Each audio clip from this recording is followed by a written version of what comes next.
Buongiorno e ben ritrovati con il TG Flash di New Sicilia ed eseguiti i titoli più importanti della mattina. Sequestro da oltre 3 milioni di euro a Palermo nei confronti di uno dei principali fiancheggiatori di Matteo Messina Denaro. Le indagini della Guardia di Finanza hanno permesso di individuare numerosi bonifici e assegni emessi a favore di una delle persone più vicine al boss.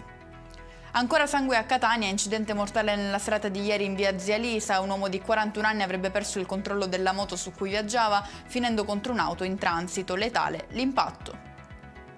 Lutto a Belpasso, oggi pomeriggio l'ultimo saluto a Josephine Leotta, la giovane morta ieri mattina sulla Catania-Siracusa. Blitz antidroga nella notte allo Sperone di Palermo, smantellata una piazza di spaccio operativa H24, eseguite 15 misure cautelari, tra cui 10 arresti, la droga veniva consegnata sotto un portico non illuminato.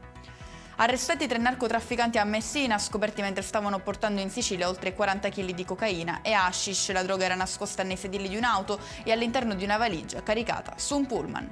E con questo è tutto, prossimo appuntamento più tardi alle 19:30. Grazie per averci seguito, buon proseguimento di giornata.